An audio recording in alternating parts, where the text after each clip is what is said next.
fall prevention training or balance training. Of course, in real life, more fun with music or with some singing when you're doing it with someone together. I will show you the exercises, the 3 exercises I have in mind, so you can practice with me, and then you could do them together with your parents or your clients or for yourself. For footwear, I would recommend to go barefoot. However, if your feet are hurting too much or the floor is too cold or too hot, who knows, you could also go with thick socks or with comfortable shoes. What I won't recommend is slippers with high heels. I don't know, is that fashion?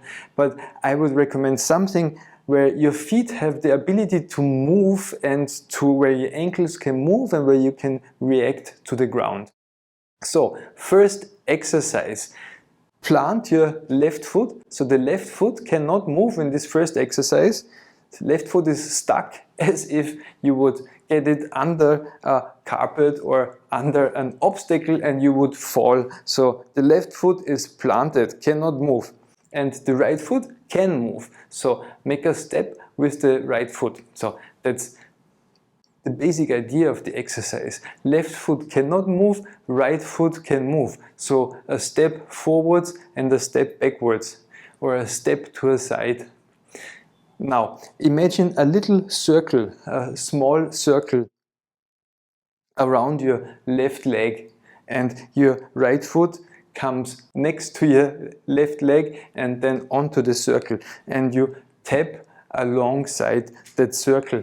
So you go like a star, you go to the side or to the front, or to the side and to the front, or maybe even take a step a little bit back to the back. Can be a small step, so a small circle. We have 3 circles, a small circle, a medium-sized circle and a large circle. So it's a step and you fall into that step. So you maybe can bend your knee a little bit to the side, forwards to the side, backwards to the side, and keep your left foot planted. The left foot cannot move. So that's one of the key concepts of this exercise. Only the right foot moves alongside this circle. You can tap alongside this circle, and you see, you could sing to it, or you could have some music. You can do it together and see how big can you make this circle. Can you make that an X large circle, or are you more comfortable with small circles? Now, the second exercise, you keep your left foot planted, but instead of just stepping forwards and backwards and to the side, you turn your right foot and you turn your nose, your head together with your right foot. So when you step to the side, you turn your right foot to the side, and you also turn your shoulder girdle to the side, and everything to the side except your left foot. The left foot is stuck wherever it is stuck. In this case, it's really stuck in the same place. So when you take a step forwards or to the side on the 3 circles, a small circle, a medium circle, or a large circle, always turn together with the right foot. Turn in the direction of the right foot.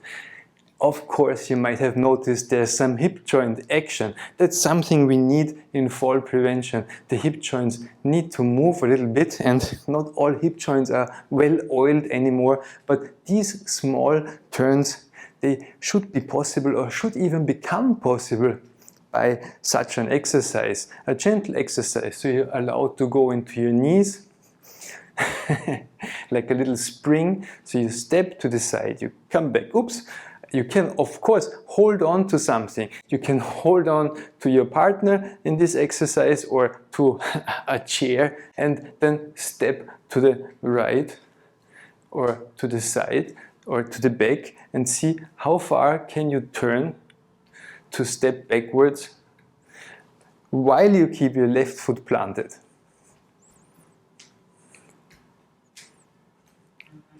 Okay, and then of course, so these are 2 exercises, and we do them with the other foot as well. So now keep your right foot planted, and then just do a little step with your left foot forwards and to the side, and maybe even backwards. Or you can do a little hopping, backwards, backwards, forwards. So 3 circles, small circles, step along small circles, and you always shift your weight to the left foot and back to the right, to the left and back to the right, almost like dancing.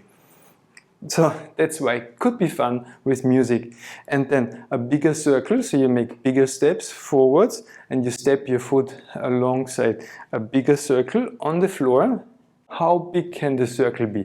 How far are you still comfortable? So we want to feel safe, so don't exaggerate the size of the circle. Just see how far you can go, how far you can extend your legs and still can come back to standing.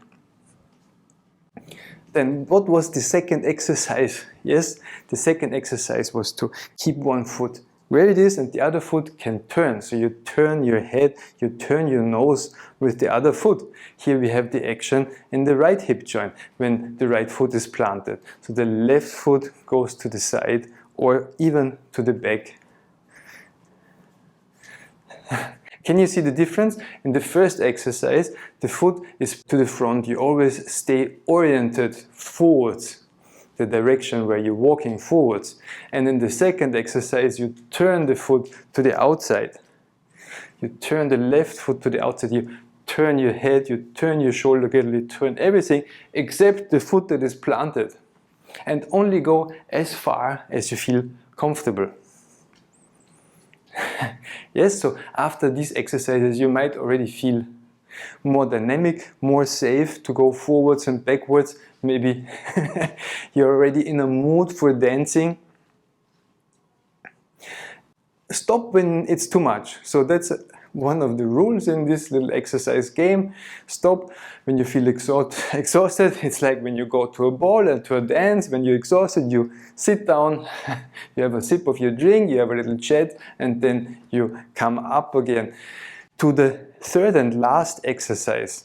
So this time we are going to move both feet. So remember the circles on the floor, so maybe we can have a medium-sized circle, and when one foot goes forward, the other foot goes back, and we start to turn ourselves on the circle.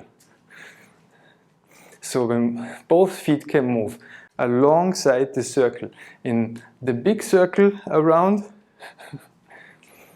or in the small circle around, it's like two children running around a tree chasing each other. So the feet are chasing each other around, so you make a little circle dance from one side to the other, maybe not spinning around. So if you spin around you might get dizzy, so just turn a little bit to the left and turn a little bit to the right.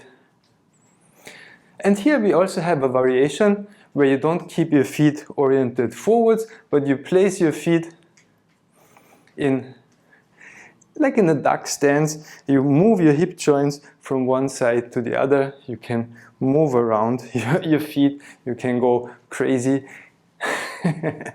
like this.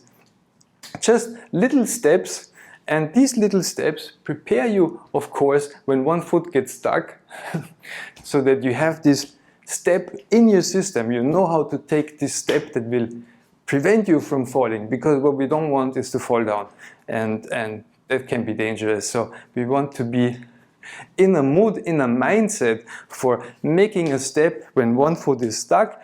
When we trip somewhere, both feet can move, and they can turn inwards and they can turn outwards. Looks like an innocent little exercise, but if you have been with me in this exercise, you can already feel, wow, that feels so much more agile, so much easier to move and to catch yourself.